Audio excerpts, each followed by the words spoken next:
You're listening to the Sailing to Success podcast show, where we share practical tips and strategies to help you be more productive, boost your profits, and grow your business. Hey there, I'm Lindsay Phillips, founder of Smooth Sailing Business Growth, and I'll be your host and captain for this 30-minute excursion.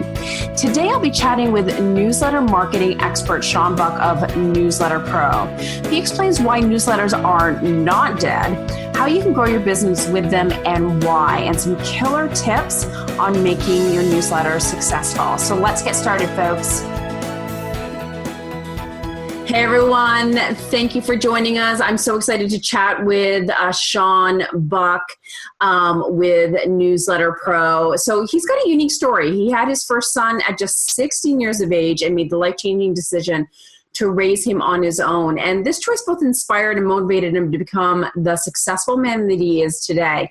He's been a serial entrepreneur for over 15 years and currently owns and operates the Newsletter Pro, as stated, based out of Boise, Idaho.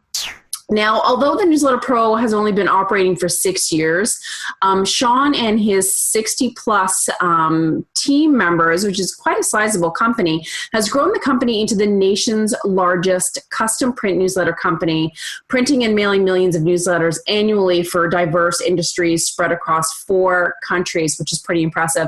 And actually, in 2015, Shaun and the Newsletter Pro landed at number 120 on the Inc. 500 fastest growing companies list with a shocking growth rate of, holy Hannah, 2,975%. That's insane. So that is quite impressive. He's a regular contributor to entrepreneur.com, which I did not know, and has both published his own book, The Ultimate Guide to Newsletters, and the second edition of Amazon bestseller, Newsletter Marketing, and also collaborating with some of you, of course, may heard of the marketing guru, Dan Kennedy, to co-write the No BS Guide to Maximum Referrals and Customer Retention. So impressive. Thank you, Shaun Buck, for joining me. Thanks for having me. I'm so excited to be here. Looking forward to this. You betcha. And for those that don't know, Shaun and I are working together with a co-client, if you will. And I too have been in the newsletters and know their value of it for years. But there is such a mindset about printed newsletters still, that people have. So some people think, oh, that's so old school. It's so 1970s. I don't know. But people just do have this stereotype about it. So what is your response to that? Well, here's the thing. It's you could say the same thing about the telephone, right? But it's Totally. Still one of our best ways of closing business and making sales, right? You could say walking into a store. I mean, how long have we been doing that, right? Oh my God, yeah. Right? That's so it's the same thing. Yeah, it's the challenge isn't whether it's old or whether it's new, it's whether it works or it doesn't work. That's really the bigger portion of this. And so, if it works, then it doesn't matter how old it is. And in fact, to some extent, it actually makes it better. And the reason it makes it better is I don't know about any of the listeners here, but I have done and currently do AdWords and Facebook advertising and LinkedIn marketing and all this new stuff. And, there's one really crazy thing about all this new stuff. The rules change what feels like daily on them, right? Yeah. And it's not super established. Today you're doing well, tomorrow you're struggling. And so, newsletters are amazing as long as, you know what your goals are, what you're trying to accomplish, and that it's something that a newsletter can accomplish for you. Same thing with any other media. That's so true. And it's like you got to get out of those limiting beliefs and those mindset. And if the numbers prove and the stats prove that it works, then it works, end of story. And like you said, like with the telephone, I mean, we still talk to people on the phone and have those, sales conversations or customer service conversations. You can't run a business through email alone or, online stuff alone. Yeah, chat bots only. You're only going to chat with people on Facebook. That's one of the most valuable thing. You're going to be very poor if you do that. Absolutely. So what are the benefits then of newsletter marketing? Well, so there's a lot of benefits, but let me go over the 3 primary benefits. Yeah. The first one is one that people usually associate with newsletters, and it's retention. Mm-hmm. So building relationships with your existing customers and then retaining them. Because, see, in today's day and age where there is almost infinite choices for anything we want, right? The thing that makes you different is a relationship. And that's where you start. So when you can build that personal relationship with someone, and it doesn't have to go both ways. They just need to feel they have a relationship with you, right? You don't necessarily have to have a personal relationship with them. Then it changes how they do business with you. It changes their price sensitivity. It changes where they look when they need a product or service that you offer. It changes everything. And so that's the first thing and the primary thing people think of for newsletters. But there's two other areas where if they don't capitalize on it when using a newsletter, they're really missing out. And the first area is referrals. So we recently did a referral promotion that ran for about 6 months, maybe 7 months. It was 7 months for a dentist. And this could work in a lot of different niches, but this was the one we ran this promotion in. And over the 7 months, they promoted a trip to Disney World. So enter for a chance to win. Send us a referral who comes in and you get entered for a chance to win a trip to Disney World for a family of 4. Airfare, hotel, tickets, whole 9 yards. It wasn't inexpensive. I mean, we're in Boise, Idaho, and this guy's in Boise, Idaho. And so that's 7-8 hour flight, right? Mm. And what ended up happening, now let me back up for 1 second. It took me 5 years, no joke, 5 years to convince really? Promotion. That's funny. And yeah, 5 years. So I finally get him to do it. And he ends up with 348 new patients over the 7 months. Wow. Yeah. And I bet the revenue from that costs more than a trip to Disney World. Yeah. So the cost per new patient now in a dental business typically is in the $150 to $250 per patient range. Mm-hmm. But if I averaged in all the expenses, including all the costs for the newsletter, all the costs for the trip. I mean, so the newsletter, what we said is, what if the newsletter only did these referrals, right? It didn't help in any other area of his practice. He ended up spending $48 a new patient. That's what it cost him for everything, all in. So referrals, it's a huge area that people often overlook in their newsletter, and it's a mistake, and they shouldn't overlook it. And then the last area that people overlook is actually to their prospects, their warm, hot prospects. See, prospects are ready to buy when they're ready to buy, not when you're ready to sell them. Right. And just because they make an inquiry doesn't mean they're ready to buy today. Totally. In fact, all the stats say that you've got to touch them about 8 times before they're ready to buy. Mm-hmm. So here's the thing. If you will put those hot prospects on your newsletter list, your competitors aren't going to do that, and you're going to be the only one continuing to follow up with them. So last year, 2016, in my company, we added $1.3 million in new sales from people who found us 12 months ago before they bought. Wow. So they got onto our list, and 12 months later, they finally decided to buy. And so $1.3 million is not chump change, and that was 29% of our new revenue last year. And so if you think about that for a quick second, you can realize that we would have lost nearly a third of our new revenue last year had we done what most other businesses do, which was to give up on those leads long ago. Totally.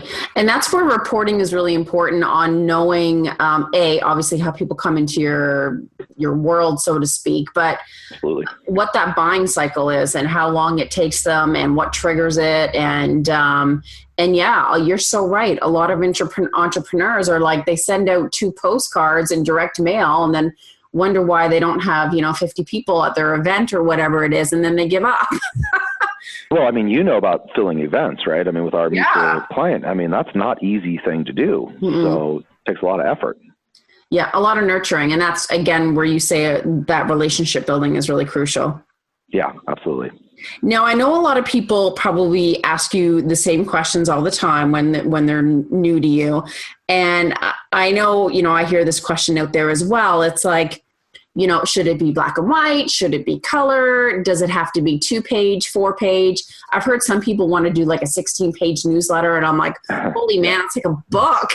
Yeah. Are there like guidelines that are, I mean, I'm sure every niche and every industry is, has their own anomaly, so to speak, but yeah. What would you say to someone that asks that kind of a question? So 95% of people, okay, can get away with a color 4-page newsletter that's a self-mailer. So it doesn't need to go in an envelope. It's folded. It's like an 11 by 17 page. So like 2 pages put together and then folded in half and then folded in half again and then sealed up top. And that will work for 95% of people. There's a few B2B people who it makes sense to go to an 8-page. There's a few people who maybe are like, we've got this one client who they like work cooperatively with some of their partners. And so they have a 16-page newsletter, but it's 4 different companies splitting the cost, going out to like 10,000 people, So, wow. I mean, there's a few little anomalies in there, but for the most part, that's the what will work, which is the 95% of people, 4-page color newsletter, self-mailer works perfect. Now, I'm assuming primarily that your customers are just sending out the mails for marketing purposes, but do you have some that are like paid subscription models? Oh yeah, sure. Which I find absolutely interesting. Yeah. I mean, sometimes so we have one of our larger clients sends 17,000 paid subscription newsletters every single month. Wow, that's a lot. That's a lot. So their core business isn't selling subscription newsletters, although you might think that that's what it is. Their core business them in, right? That's a lot of newsletters, but it's to get them in via the newsletter, and then they sell supplements on the back end. Yeah. Right. So they kind of, they don't charge a whole lot for the newsletter. And so in turn, they don't make a whole lot of money on it, but it's a 32-page, it's a beautiful newsletter. Wow. It goes in a clear plastic envelope. I mean, it's a great publication, and they do very well with it, and in turn sell their supplements and fill their events. They have events as well. So they fill the events. So that's awesome. So it lends itself to a lot of different applications and different industries. Yeah, absolutely. So. Now, there's B2B, there's B2C emails, newsletters. I'm sure people ask you all the time, like, what do I put in the newsletter? And I know from experience that people want to throw so much promo stuff at it and on it. What recommendations do you give on what kind of content to include? Okay, well, let's start with promo stuff. Promo stuff, by and large, should not go in the newsletter. It should only go as a freestanding insert. Okay, so there are some exceptions to that rule, but by and large, that's where it should be. Here's rule number 1, though, for creating a good newsletter that people will actually read and that you'll actually get results for. Rule number 1, and it actually applies to all marketing, is don't be boring. Yeah. So many people get on there and they're boring. They talk about their industry like they're a plumber, and they want to talk about the plumbing industry. Like, are you out of your mind? I know. No one wants to know about that, right? No, I don't need to know the inner working of a toilet. No, that's why I hire you, because I don't want to know the inner workings of a toilet. I hire plumbers for that, and so, I mean, your lawn guy talking about cutting grass or something, like that's the last thing I want to read about. Yeah. And look, I started out, when I first started out in doing a newsletter, it was back in 2002, and I made this exact same mistake. I owned a dry cleaning company, and my newsletter for 2 years before I realized how bad I was doing on it was about dry cleaning, how to get grass stains out, how to get wine stains out of shirts. It was so boring. It was like people literally still keep them around as sleep aids. They've laminated them, and when they have a problem going to sleep, they pull this out and they read about how to get grass stains out, because that's how entertaining that was. Yeah. So here's the thing. What you really want to do is you want to get personal.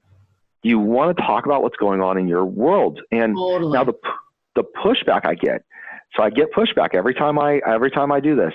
I talk about this, and they go, Shaun, no one cares. No one wants to know what's going on in my world. And then I stop for a second and I ask one question. And I just need to know if someone can then explain Facebook to me. because that's all it is. I know. Right? Hey, check out my kids going to football camp. Like, I know, or I ate this recipe today or whatever. Yeah. And so here's the thing. They all want to know what's going on with you. That's the truth of the matter. So just like on Facebook, you have to determine what you're going to talk about, right? I mean, you don't put everything on there. You're not going to be like, oh my goodness, I just got in a fight with my spouse this morning. There are limits. That probably shouldn't go on Facebook, unless you'd like to change your status from married to divorced, So you have to, be careful what you put on there. But all I do is I have a list. I have a list of stuff that I'm willing to talk about, and some of it's more personal than others. And you even talked about it in my intro, right? I had a kid at 16 years old. Wow, that was really young, right? And now he's 21. Wow. And the big difference that story is I raised him instead of his mom. And so that's one of the big kind of pivots on that. Now, why do I tell such a personal story like that? Honestly, I'm not embarrassed about it, nor have I ever been. Although I was told by many family members and friends that my life was over and I wasn't going to be successful. And, and I now look at what they're doing on Facebook and laugh, but, no, I mean, but in all reality, that's what I was told. But here's the thing. We all have adversity in life, right? Yeah. We all have challenges and problems that come up, and some are bigger than others, obviously, but it's what you do in the face of that challenge and that adversity that really, defines who you are and who you become. It's not the challenge and the adversity. And so I tell it to share the story, saying, listen, this could have buried me, and it's buried probably millions of other people. But I decided I wasn't going to let that happen. So I let that personal story go out there, right? There are other personal stories I don't tell, I mean, of course, right? So you have to know what you're going to open up about, and just make a list and then talk about those things. And in a list of 5-7 things you're going to talk about, perfect. That'll be enough. And you can do a little bit, if you're in a B2B niche like I am, you can tie it back into business. Mm-hmm. So I'll give you a story I wrote not too long ago. Basically was calling out other entrepreneurs because we're all a little bit afraid. We're afraid to go ask for the sale. We're afraid to go and prospect and to talk to strangers and stuff. And the story I told was how my 10-year-old is walking through my neighborhood and knocking on doors in the wintertime and asking if they can shovel the driveway. And then he goes, he can only go on our street. So then he goes back to those same people and asks if he can take out their trash cans for $1 a week to the curb and bring them back. And then he goes to those same people and he asks them if they can wash the car in the summertime. And he continues to knock on the same doors and ask the same people, even if they've given him a no every single time. Mm-hmm. And he's just relentless, and he goes after it. And he made like $200 shoveling driveways over a weekend here in the winter, a few months back. But here we are, entrepreneurs, grown adults, and we're scared to go talk to strangers at a trade show, or something, right? I know. When you put it in that perspective, it is crazy. But kids look how many times they ask you to have candy for breakfast. That's right. Yeah, totally. They're relentless, and they are just like, you never know. They might say yes. Yeah. And we need to be relentless as entrepreneurs. So that's, so I wrote a story that tied back around to that the moral of the story was, guys, go out and do it. Who's that prospect you've been putting off calling? What's that hard conversation you haven't had with an employee that you need to go have? Whatever it is, go do it. Go do it right now. And that was the moral of that story. So that was a way that I tied in the personal and the business, right? And I think it humanizes you, right? And people want to naturally feel connected to other people in some way. And everyone knows what a lawyer, right? Like they don't want to be near them. They're all stodgy, boring, the whole 9 yards. And I have a lawyer that does a newsletter, and he has an article about his dog. He has an article about what's up with his kids and what's, his family, personal stuff, right? Fun pictures. And you wouldn't think that coming from a lawyer. But honestly, if he misses that out of a newsletter because he's been too busy, people squawk. They're but I want to know what happened to Hazel, your dog, and it wasn't in last month's issue. Yeah. People want to know that stuff. We see it all the time. Yeah. Here's the thing. At the end of the day, people do business they prefer to do business with people they know, like, and trust. Totally. And, it is your job to build that relationship so that they know, like, and trust you, because it is impossible for them to do business with you if they don't know who you are, what you do, and that you're still in business. I know. And it's almost like people are afraid to be whimsical and like human and funny. And you're right. Sometimes they're just like so boring in all business. It's better if you show your personality and your quirkiness, and in my books. Oh, totally. I mean, think about it from the lawyer standpoint.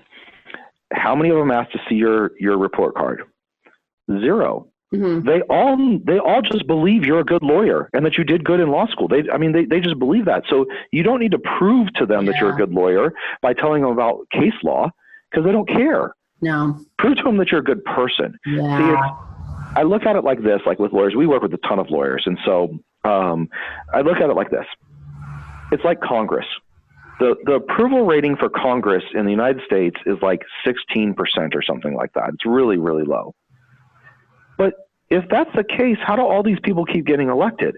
So no one likes Congress except their congressman or woman. Mm-hmm. No one likes lawyers except their lawyer. And I got to be honest, I know some great lawyers. But you've got to, you've got to be personal, and you got to have a personality, and they want to know and like you, and they want you to be their guy or gal. Yeah, I agree. So hopefully we've convinced some people, Shaun. I don't know. Hopefully, yeah. Now, so what is the value of getting an address, a mailing address versus an email address? Because I mean, once we have their mailing address, and I know you do direct mail in general, and not just newsletters, how can we kind of milk that and leverage it? Oh, so there's so many different ways. Like, if you're not getting physical addresses, you are missing out on a literal fortune. So physical addresses, one, they have a longer shelf life. So average person moves every 7 years. Average email address has changed about every year and a half. I believe it was the last stat that I saw on the number. And the thing about it is your address, it's not like you can also have a spam physical mail address, right? But how many people listening have a spam email address? Because I've got 2 or 3 of them. Yeah. And the thing about it is that, it's harder to hide from that. People still do go to the mailbox. In fact, it hasn't trickled down quite to small business. And I think of small business as under 20 million, right? Mm-hmm. It hasn't quite trickled down to small business yet, but there's a huge, huge resurgence going on in direct mail right now, especially in large companies. I just spoke with a 500 location pet store back east, and they, because of the success they had last year in direct mail, went from 10% of their entire marketing budget, which on a 500 location pet store is many millions of dollars. Oh, yeah. From 10% to 1/3 of their entire marketing budget is now back in direct mail. Wow. Huge. Online only companies, because they can get your address, are now sending catalogs to millennials. And the second largest purchaser of items from catalogs is just that, millennials. Now, they're not sending in a card to do it. They're going to the website on the catalog and making the purchase. But the millennials are getting the catalog, flipping through it, and then going online and making a purchase. And they're buying more than if they just find the website on their own. The dollars that they're spending are higher when they get the catalog as compared to just going to the website. So there's this huge resurgence, and it typically is that small business is a couple years behind big business. And I mention this because if you can get ahead of that curve now, you'll be better positioned for the future. That's a good point. That's good advice. Now, how can we, because many of us solopreneurs and entrepreneurs and whatever's out there, we're naturally right now focused on online marketing. How can we get newsletters or direct mail to complement that and work in tandem? Yeah, look, everything you should be doing is multimedia, right? You don't want silos. So if you generate a lead online, your goal should be to take it offline as fast as possible. And if you generate a lead offline, like at a trade show or something like that, your goal should be to get them online as fast as possible. So everything should be multimedia. And if you'll add a multimedia approach, you'll find your sales increase. So for example, we generate leads from Facebook as well. Okay. We're just like everybody else, in small business. Okay. So we generate leads. We sell or give them a book depending on what the promotion is that we're running. Right. But when we generate the lead, we generate full contact information, not just email address, but we get that as well. And then we mail it to them. And then we have email follow-up, direct mail follow-up, and phone call follow-up. And we retarget them on Facebook. We're literally hitting them in a multimedia approach because it takes that much to get a customer today. It takes that much effort to get someone to buy. That's true. And I know you give out quite the shock and awe package as well. We do. Yeah. We send it costs us about $15 to mail out our free, our free package that we send out. So it's not inexpensive, and we really do want to wow them when they get it. So they'll stop for a minute, because getting someone's attention nowadays is very difficult. So if I can get you to stop for a minute because I'm wowing you with this shock and awe package, then I can, I've got a chance. I've got an opportunity. Absolutely. And I like how you have everything working together and cross-pollinating, if you will, to kind of, you need to get them at every angle, because you never know which one's going to reach them. That's right. Yeah. You don't know. And even Google Analytics came out with an article just a week ago or so that was talking about, so many people are tracking their metrics based off of last touch. And that is like dumb. That's what Google's saying. I mean, they were nicer about it than I was right there, but that's what they were getting at. And they said, because you're tracking last touch and you don't realize that last touch, that one email you sent that got the conversion, first they had to go. So first they clicked on the ad, then they came back around on a retargeting ad, then they came on their own to read 2 blog posts. Then they got 2 emails that they didn't respond to but opened, and then the 3rd email they finally decided to buy. But you couldn't just send the 3rd email and get them to buy. You needed everything else to get you there. And that's what people are missing. They want to go out, they want to go on Facebook, they want to get a lead, and they want the person to buy right away. And if you're selling a low price product, fine, you can probably do that, no problem. But if you want to make a couple $100 or couple $1,000, $10,000 sale, that's just not going to happen. And you shouldn't even be trying to make it happen. And if you've got a product ladder and an ascension ladder, like there's a process and a whole funnel for those things. You can't just leap from one to B, A to B. No, it takes, it requires every little component in there to make that sale happen on that 3rd email. That's what's required out of it. It's not that the 3rd email was magic, so, and if you ever doubt that, just cut out everything else and send the 3rd email and see what happens. You'll find that nothing happens. That'd be an interesting test, wouldn't it? Yeah. You find no one buys. It's amazing. I've got a story that I don't think we have time for, but I found that out a long time ago, that there is a sequence and an order things have to go in, or you do not make the sale. Yeah. I agree. And again, one of the biggest factors I find in that is that whole nurturing and relationship and providing value. And that's another part of the whole newsletter marketing, is that you're providing value, you're providing information. Yeah, absolutely. I mean, you have to provide value first. People will give you their time before they'll give you their money. And so it's really, really important that you provide values, because they don't need you. They can find value and information anywhere else. The thing is just most people aren't talking to them, or they're only talking to them when the prospect goes and searches out the information. But I don't want them to talk. I don't want to only talk to them that way. I want to talk to them one-on-one sometimes, because if I can get them one-on-one, I have a much better shot at selling them than if it's, think about it. Would you rather be at a trade show, let's say, or on stage speaking and be the only person in your category? Or would you rather have your 6 other competitors there as well? So how can you set yourself up to be the only person talking to them? Yeah. That should always be the goal. That's a good point. You have good ways of framing things. Thank you. So what are some of the biggest mistakes that you find people make with newsletter marketing? So we talked about, you see we got off on a rabbit hole there, but we talked about being boring. Huge mistake. The next thing that I see is they don't mail monthly. Right. So what happens is they want to have a conversation, but they want to have it quarterly. They're like, no, I'm going to be cheap on this. Yeah. Well, come on. What relationship do you have that really is of value, that you actually think of the person on a regular basis, that you have a quarterly conversation with them?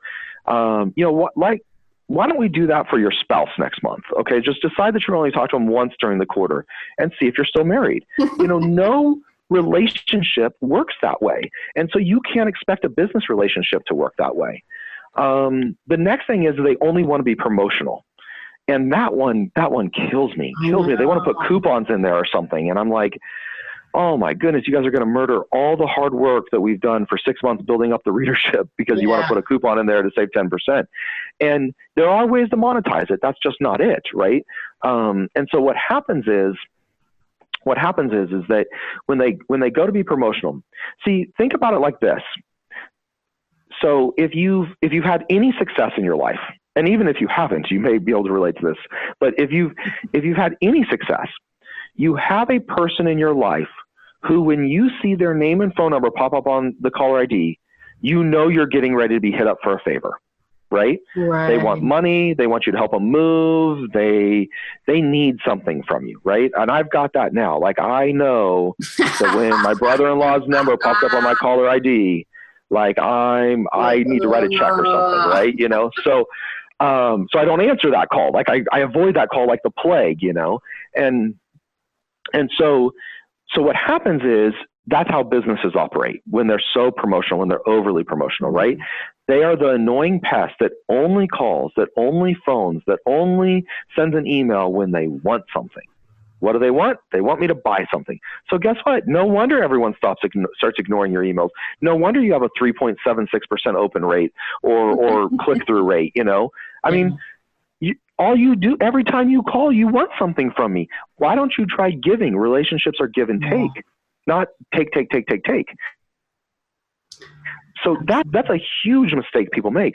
Remember, you have to give, and that is becoming more and more true today than it ever has been. I agree. Those are a couple of mistakes. There's I call it the car salesman approach. Yeah. No one likes that. It makes them feel yucky. So yeah, I mean, I'd probably say those 3 mistakes people make, that really kills their newsletter. And we could probably go through I'm a sure dozen other, but it's ugly, it's, they sell content to their friends. Yeah. Stuff like that. Spelling errors. Yeah. Yeah. They don't edit it, Listen, I'm not great at grammar either. That's why I employ 6 editors. That's why you've got a rocking team. That's it. Yeah. Awesome. So thank you. I don't know, this time goes by in these podcasts so darn fast. I know. So hopefully we have convinced some people out there to take a second look at newsletters. And, it's not an either or for online marketing or, direct mail. It's to have them in tandem and cover all your bases is smart for sure. So how can people get a hold of you? And I know you've got a free ultimate guide to newsletters that you can provide people too. Yeah. So if they'd like to get one of my books, The Ultimate Guide to Newsletters, Newsletter Marketing, we're going to give them a completely free copy. We're even going to pay the shipping and handling. So it's that $15 package that I kind of briefly mentioned earlier. If nothing else, they'll love the marketing out of it because it is an amazing shock and awe package. Yeah. And all they have to do is go to newsletterpro.com/free book. So newsletterpro.com/free book. Fill in their info. We'll send it to them. They'll get a copy of our latest edition of our newsletter. Will be in that package as well. And it will explain how to do newsletters right, some of the mistakes. It'll go more in depth of what we talked about on this 30-ish minute podcast. Yeah. And plus too, with seeing your newsletter that you put out, it's like, okay, this is how you do it right.